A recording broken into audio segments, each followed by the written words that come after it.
오늘 봉독한 말씀을 가지고 한 영혼을 살리는 회개로라는 제목으로 같이 은혜를 나누고자 합니다. 지난 주일에는 부활의 신앙으로 한 영혼을 살리는 통로로라고 하는 말씀을 나누었습니다. 부활은 기독교의 신앙의 중심입니다. 예수님께서 살아나셨기 때문에 우리에게 소망이 있는 것이고, 지금도 살아 계시기에 지금도 오늘도 새 역사는 일어날 것입니다. 그런데 부활을 믿는 자들에게 반드시 나타나는 반응이 있습니다. 바로 회개라고 하는 반응입니다. 왜냐하면 살아계신 주님이 참으로 주님을 만나게 되면 세상보다 먼저 내 영적인 상태를 들여다보는 눈이 생깁니다. 우리가 전도가 안 되는 거, 또 어떤 은혜를 누리지 못하는 거, 대개 보면 밖에서 많이 찾을 때가 있어요. 세상이 악해서 그렇다, 사람들이 완고해서 그렇다, 시대가 메말라서 그렇다 등등 이런 이야기들을 많이 합니다. 물론 일리가 다 있는 이야기입니다. 그러나 그보다 더 근본적인 문제는 밖이 아니라 우리 안에 있다는 것입니다. 하나님과 우리 사이에 막힌 것이 환경이 아니라 우리의 죄라는 겁니다. 여러분, 그 죄가 은혜를 막고, 그 죄가 기도를 막고, 그 죄가 기쁨을 막고 전도의 문까지 막아버리는 것도 결국 회개하지 않았기 때문에 그 죄가 이렇게 여러분 막고 있는 것이라는 것입니다. 그런데 오늘 본문의 말씀은 우리에게 너무나도 잘 알려져 있는 말씀입니다. 이 말씀은 단지 아름다운 구절이 아니라 무너진 심령을 다시 살려내는 회복의 길을 보여주는 마치 지도와 같은 말씀입니다. 그래서 시편 51편은 다윗이 밧세바의 사건 이후에 선지자 나단의 책망을 받고 하나님 앞에 이제 참회를 하고, 하나님 앞에 그런 참회의 기도라고 볼 수가 있습니다. 이것을 단순히 회개가 아닙니다. 후회가 아닙니다. 죄를 덮으려고 했던 그런 사람이 하나님 앞에 완전히 무너져버린 그런 기도라는 것입니다. 여러분, 다윗은요, 사람들 앞에서는 왕이었습니다. 그렇지만 하나님 앞에서는 철저하게 죄인이었던 것입니다. 사람 앞에서는 자리를 지킬 수 있었지만 하나님 앞에서는 숨길 수가 없었던 것입니다. 여러분, 회개는 언제 시작된 줄 아세요? 여러분, 사람 앞에서가 아니라 하나님 앞에서 내가 바로 그런 사람입니다. 내가 그런 못된 놈입니다. 나는 그런 잘못을 저지른 사람입니다. 라고 인정할 때 시작이 되는 것입니다. 그러므로 여러분, 회개가 무엇인가 오늘 본문에서 몇 가지로 살펴보겠습니다. 여러분, 회개는 내 중심을 새롭게 해달라는 것입니다. 우리 한번 10절을 같이 읽어볼 것 같아요. 같이 읽어보고 시작. 하나님이여 내 속에 정한 마음을 창조하시고 내 안에 정직한 영을 새롭게 하소서. 여러분, 이 말씀은 회개의 중심을 말하는 거예요. 다윗이 제가 실수했습니다. 이제 다음부터는 잘하겠습니다. 그렇게 하지 않았어요. 몇 가지 행동을 고쳐달라고 하지 않았어요. 뭐요? 자기의 자기 존재 중심을 새롭게 해달라고 기도하고 있다는 것입니다. 이것이 진정한 회개의 모습입니다. 여러분, 여기서 마음은 단순한 감정이 아니에요. 생각, 의지, 동기, 욕망을 포함한 존재 중심이라고 하는 거예요. 다윗이 이렇게 기도한 거예요. 하나님, 제 행동만 아니라 제 중심을 바꾸어 주세요 라는 겁니다. 여러분, 사랑으로의 성도 여러분, 문제는 언제나 중심에 있는 거거든요. 겉으로는 멀쩡해 보여도 속이 무너지면 다 무너지는 거거든요. 결국은 사람은요, 사람을 속일 수도 있어요. 그리고 자기 자신에게도 속을 수 있어요. 하나님은 그러나 중심을 보시는 거예요. 우리는 겉으로는 예배를 드리고 봉사를 하고 기도할 수 있어요. 그러나 여러분, 중심이 하나님께 있지 않으면 이 모든 것들이 힘을 다 잃어버리는 거예요. 입술은 하나님을 말하지만 마음은 세상을 붙들고 여전히 살아가는 거예요. 예배를 드리고 있지만 죄를 놓고 있지 않는 거예요. 봉사는 하지만 중심에는 인정받고 싶은 욕망이 살아있는 거예요.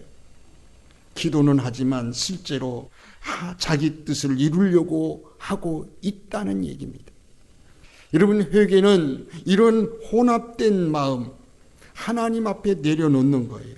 주님, 내 마음이 깨끗지 않습니다. 내 중심이 지금 나누어져 있습니다.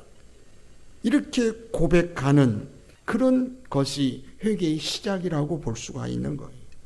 여러분, 재미있는 표현이 있어요. 오늘 본문에 보시면 아주 재미있는 표현이 있어요. 다윗은요, 고쳐주세요 이렇게 기도하지 아니하고 무슨 표현을 사용했습니까? 창조해 주세요 그랬어요. 여러분, 자기 힘으로는 자기 마음을 새롭게 할 수 없다는 것을 다윗은 너무 잘 알았던 거예요. 그는 결심이나 의지가 아니라 하나님이 다시 내 마음을 새 창조해 주세요 라는 구하고 있는 모습을 볼 수가 있어요. 그러므로 우리 사랑하는 성도 여러분, 회개는 자기 개선이 아닙니다. 여러분, 회개는 종교적 결심도 아닙니다. 회개는 나는 안 됩니다. 하나님이 하셔야만 됩니다. 하나님이 하셔야만 됩니다 라고 엎드리는 거예요. 여러분, 그러므로 오늘 우리도 기도해야 됩니다. 주님, 내 습관만 손대지 마시고 내 중심을 새롭게 해주십시오. 내 안에 정한 마음을 창조하시고 정직한 영을 새롭게 해 주옵소서 라는 기도를 해야 됩니다. 자, 여러분, 우리의 문제는요, 한 번 넘어지는 데 있는 게 아니에요. 늘 같은 자리에서 반복해서 무너지는 데 있다는 겁니다. 결심은 하는데 오래가지 못하고 눈물은 흘리는데 삶이 다시 제자리로 돌아간다는 얘기입니다. 왜 그렇습니까? 중심이 새로워지지 않았기 때문이거든요. 그러므로 여러분, 회개는 단순히 죄를 용서받는 사건이 아니라 새 중심으로, 새 방향으로, 새 성향으로 나를 그렇게 만들어 달라고 구하는 것이 여러분 참으로 회개인 것입니다. 두 번째 회개는 뭐냐? 하나님의 임재를 잃을 것을 두려워하는 것. 11절입니다. 같이 읽어볼까요? 시작. 나를 주 앞에서 쫓아내지 마시고 주의 성령을 내게서 거두지 마옵소서. 여기서 여러분, 다윗은요, 회개의 깊이를, 우리가 다윗의 회개의 깊이를 보게 되는 거예요. 다윗은 왕권을 잃는 것을 두려워하지 않았어요. 명예를 잃는 것도, 사람들의 시선도 두려워하지 않았어요. 그가 진짜 두려워한 것은 뭐냐? 하나님의 임재를 잃어버릴까 봐 두려워했다는 거예요. 여러분, 무슨 말이냐? 진정한 참된 회개는 뭡니까? 죄를 지은 사람이 그 죄가 들킬까 봐 두려워하는 것, 그런 깊이 회개하지 않았기 때문입니다. 손해볼까 봐 두려워하는 것, 이것도 회개가 제대로 이루어지지 않은 겁니다. 참된 회개는 뭐냐? 하나님과 멀어지는 것이 두려운 거예요. 사랑하는 우리 성도 여러분, 죄가 가장 무서운 점이 무엇인지 아세요?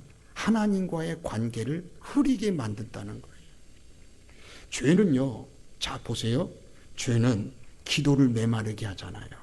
말씀 앞에서 무감각하게 만들잖아요. 예배의 감격을 빼앗아 가잖아요. 찬양을 해도 여러분 입술의 노래로만 남고 봉사는 의무가 되고 전도는 부담이 돼버리는 거예요.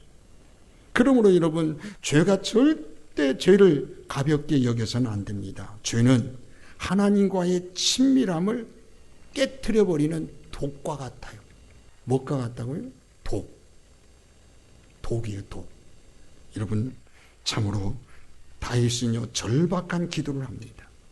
주의 성령을 내게서 거두지 마옵소서. 이 기도는요, 하나님, 다른 것은 다 잃어버려도 주님의 임재만은 잃고 싶지 않습니다. 주님과의 관계, 주님을 느끼고 주님을 깨닫고 주님이 내 안에서 역사하는 주님의 그 임재를 느끼는 것, 여러분, 그것입니다. 그러므로 우리 사랑하는 성도 여러분, 사실요 우리의 기도도 여기까지 내려가야 됩니다. 그러나 많은 사람들이 기도를 잘못 오해하는 거예요. 문제 해결만을 구합니다. 형편사정만의 어떤 회복을 위해서만 기도합니다. 막힌 길이 열려달라고만 기도합니다. 그러나 여러분, 진정한 회개의 사람은 더 깊이 내려갈 수 있어야 돼요. 주님, 문제보다 더 중요한 것은 주님입니다. 해결보다 더 중요한 것은 주님의 임재입니다. 응답보다 더 중요한 것은 하나님 자신이라는 것을 아는 겁니다. 여러분, 성도의 가장 큰 복은 형통이 아닙니다. 하나님이 함께 하시는 것입니다. 그러므로 여러분, 가장 큰 두려운 일도 실패가 아니라 하나님의 임재를 무감각해버리는 거예요. 하나님이 나와 함께하고 하나님이 지금도 내 안에 역사하고 계심을 내가 느끼지 못하고 깨닫지 못하는 것. 하나님의 임재에 무감각해지는 것입니다. 그러므로 사랑 우리 성도 여러분, 혹시 요즘 기도를 해도 메마르지 않습니까? 말씀을 읽어도 마음이 움직이지 않습니까? 예배를 드려도 감격이 없습니까? 그렇다면 먼저 환경을 보지 마시고 사람을 탓하지 마시고 하나님 앞에 조용히 무릎을 꿇으십시오. 그리고 주님께 이렇게 물으십시오. 주님, 내 안에 막힌 것이 혹 무엇인가요? 내가 붙들고 놓지 못하는 죄가 혹 무엇일까요? 내가 회개하지 않는 완고함이 혹 무엇인가요? 회개는요, 단지 죄책감을 해소하는 게 아닙니다. 회개는 하나님의 임재를 회복하는 길인 줄 믿습니다. 세 번째 회개는요, 구원의 기쁨을 회복시키는 은혜의 문입니다. 은혜의 문. 12절을 우리 한번 읽어보겠습니다. 다윗의 간절한 기도잖아요. 읽어봅시다. 시작. 주의 구원의 즐거움을 내게 회복시켜 주시고 자원하는 심령을 주사 나를 붙드소서. 여러분, 이 말씀은 참으로 놀라운 말씀이에요. 다윗은요, 구원을 다시 주시옵소서 라고 기도하지 아니하고 어떻게 기도하죠? 구원의 즐거움을 회복시켜 주옵소서 라고 기도하고 있는 거예요. 무슨 뜻인가요? 여러분, 죄가 가장 먼저 빼앗아가는 게 있어요. 여러분, 죄가 딱 들어오면 가장 먼저 빼앗아가는 것이 뭔지 아세요? 구원의 기쁨을 빼앗아가는 거. 여러분, 죄를 품으면 예배는 드려도 봉사는 해도 직분은 가지고 있어도 이런 모든 형식들은 그대로 다 있지만 뭐만 없어요?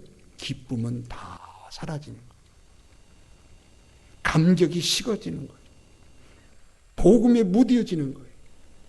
여러분, 그러므로 사랑 우리 성도 여러분, 신앙이 무너질 때 가장 먼저 일어나는 현상은 바깥 활동이 중단되는 게 아니에요. 여전히 교회도 오고 여전히 예배도 드리고 봉사도 하고, 그런데 내 속에 뭐가 없어져요? 기쁨과 감격이 빼말라 버리는 거예요. 그래서 다윗은 기도합니다. 주님, 죄사함의 감격을 다시 누리게 해 주시옵소서. 구원받은 자의 즐거움을 다시 살려주시옵소서라고 기도하는 거예요. 오늘 이런 다윗의 기도는 지금 우리들이 해야 될, 우리들이 필요한 기도라는 얘기예요. 처음 예수 믿었을 때 찬양만 들어도 눈물이 났어요. 말씀만 들어도 가슴이 뛰었단 말이에요. 예배 시간이 그렇게 기다려졌단 말이에요. 그리고 은혜 받은 복음의 말씀을 전하지 않고는 견딜 수가 없었단 말이에요. 그런데 어느새 그 감격이 줄어들기 시작하면서 습관만 남았어. 신앙은 있는데 기쁨이 없어지는 거예요. 봉사는 하는데 자유가 없어요. 헌신은 하는데 감사가 없는 거예요. 이럴 때 필요한 것이 여러분 새로운 자극을 주는 어떤 강한 프로그램이 아니라 회개를 통해서 다시 우리 안에 구원의 기쁨, 구원의 감격을 회복하는 거예요. 왜 오늘날 여러분 교회가 약해집니까? 신앙이 무기력해집니까? 전도가 왜 부담이 됩니까? 성도들의 가슴에 이 구원의 감격이 식어졌기 때문인 거예요. 사랑하는 성도 여러분, 이 구원의 기쁨이 사라지면 예배는 의무가 되는 거예요. 봉사하는 게 노동이 됩니다. 헌신의 거리가 돼요. 전도는 짐이 된단 말이에요. 그러나 여러분, 이 구원의 기쁨이 다시 살아나면 예배가 은혜가 됩니다. 봉사가 특권입니다. 헌신이 감사가 됩니다. 전도가 기쁨이 되는 줄 믿습니다. 그래서 다윗이 이어서 기도합니다. 여러분 뭐라고 기도하죠? 자원하는 심령을 주사 나를 붙드소서. 억지가 아니라 기꺼이 그리고 즐겁게 주님을 따라갈 수 있도록 주님을 따르게 해달라고 기도하게 되는 것입니다. 회개는 여러분 내 자아를 잠시 눌러버리는 게 아니에요. 저는 시골에서 자라서 여러분 구정물통이라는 게 있어요. 구정물통 아시죠? 소를 키우고 돼지를 키우기 위해서 여러분 그냥 허들에 있는 모든 것들을 쭉 담아놓습니다. 근데요 이게 안에 있는 것들이 다 가라앉으면 위에는 맑아 보여요. 근데 바가지로 한번 휙 쳐면 거기에 콩나물 대가리 다 올라오잖아요. 지저분 다 올라와요. 여러분 우리가요 세상에 살아가면 여러분 그냥 경건하게 살고 그냥 놀룰랄라 살다 보니까 죄가 없는 게 아니라 죄가 다 이렇게 가라앉아 있는 거예요. 가라앉아 있는. 그 가라앉은 상태에서 내 기쁨을 빼앗아가고 내 감격을 빼앗아가고 다 빼앗아.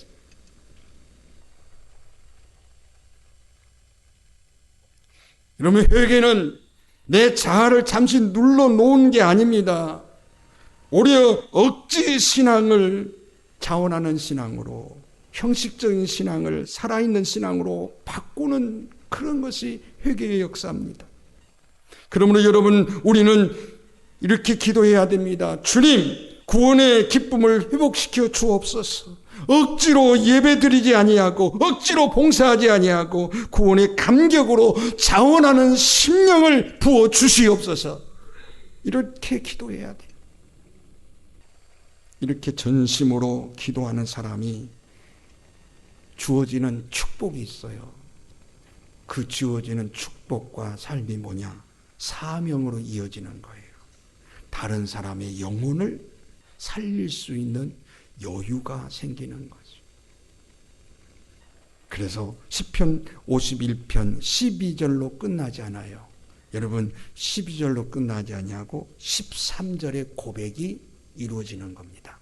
13절을 그래서 읽어보는 거예요. 시작. 그리하면 내가 범죄자에게 주의 도를 가르치리니 죄인들이 주께 돌아오리이다.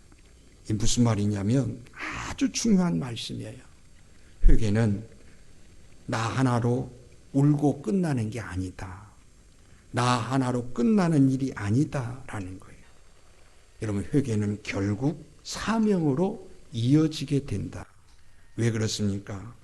회개한 사람만이 은혜를 알고 은혜를 아는 사람만이 긍휼을 가지게 되고 긍휼을 가진 사람만이 다른 사람의 영혼을 품기 시작하는 거예요.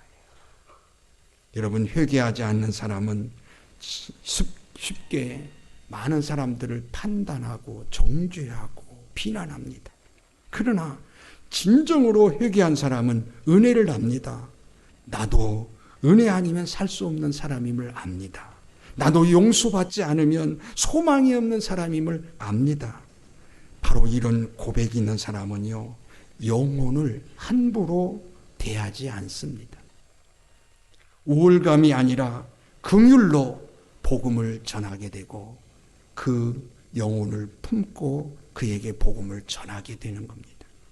그러므로 사랑으로 이 성도 여러분, 하나님은 완벽한 사람을 찾으시는 건 아니에요. 회개하는 사람을 찾아 그를 통하여 사용하시는 거예요. 자기 죄를 알고 하나님의 은혜를 알고 다시 십자가 앞으로 나아가는 사람, 그를 통해서 영혼을 살리는 통로로 사용하시는 거거든요.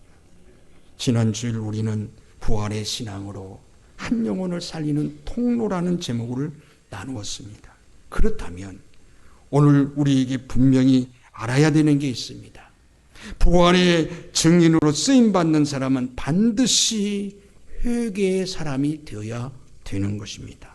왜냐하면 회개가 막히면 은혜가 막히고, 은혜가 막히면 사랑이 막히고, 사랑이 막히면 영혼을 향한 마음도 다 막힌단 말입니다. 여러분, 교회가 영혼을 살리는 은혜가 되려면 먼저 우리 안에 진정한 참된 회개가 일어나야 되는 거예요. 여러분, 교인들 몇 명이 더 오고 안 오고가 문제가 아니에요. 저는 확신하는 거 있어요.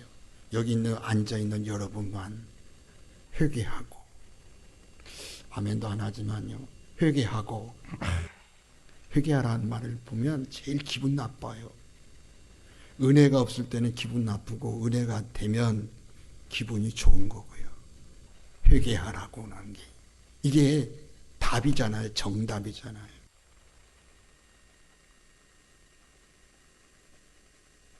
여기 앉아있는 여러분들만 정말 여러분 진정한 회개를 통해서 영혼을 살리겠다는 뜨거운 마음만 가지면 우리 교회는 여러분 놀라운 역사가 일어날 줄 믿습니다.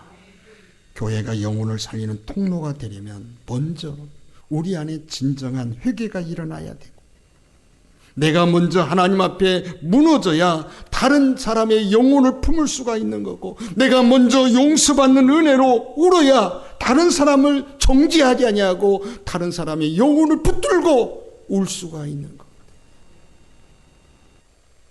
우리 찬송가에 보면 이런 찬양이 있어요. 참 좋아하는 찬양이기도 한데요. 은혜 아니면 살아갈 수가 없네. 그 다음 뭐죠? 호흡마저도 다 주의 것이니 세상 평안과 위로 내겐 없어도 예수, 오직 예수뿐이네. 할렐루야. 뭐 박수는 못 치더라도 같이 아멘은 해주시면 좋겠어요. 크신 계획 다 볼 수 없고 작은 고난에 지쳐 죽게 묶인 나의 모든 삶 버티고 견디게 하시네. 은혜 아니면 살아갈 수가 없네. 나의 모든 것 다 주께 맡기니 참된 평안과 위로 내게 주신 주 예수, 오직 예수뿐이네.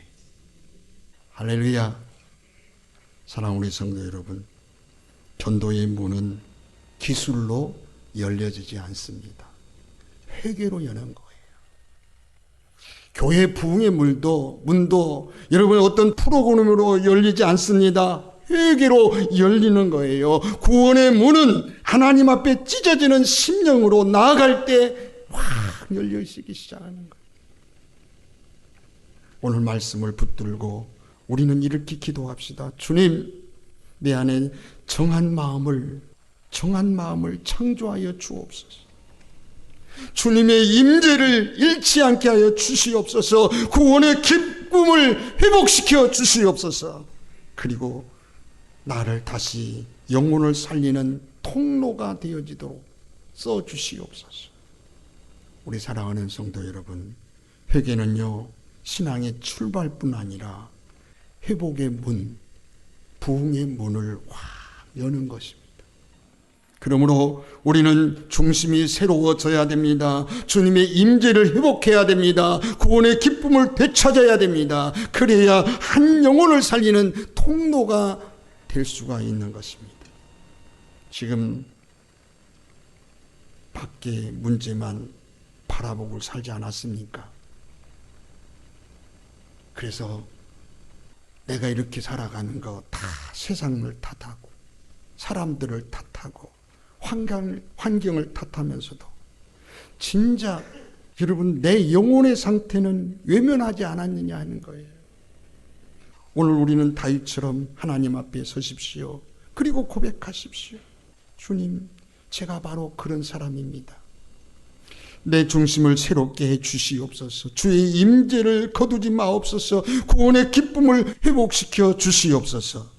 그때 하나님께서 닫힌 은혜의 문을 다시 여시고 메마른 기도의 문을 다시 여시고 막힌 전도의 문을 다시 여시는 역사가 일어날 줄 믿습니다. 그리고 우리 한 사람 한 사람을 구원의 문을 여는 회개의 사람으로, 그래서 한 영혼을 살리는 통로로 사용하시는 역사가 일어날 줄 믿습니다. 우리 모두 다시 한번 오늘 주신 말씀을 통해서 우리 찬송을 부를 텐데요. 찬송을 부르면서 다시 한번 하나님의 은혜가 여러분의 가슴에 충만해지고 흘러서 회개의 역사가 일어나고 회개의 문이 확 열려져서 여러분의 삶의 모든 것이 회복하고 되살아나는 기적의 역사가 일어나기를 주님의 이름으로 축복합니다.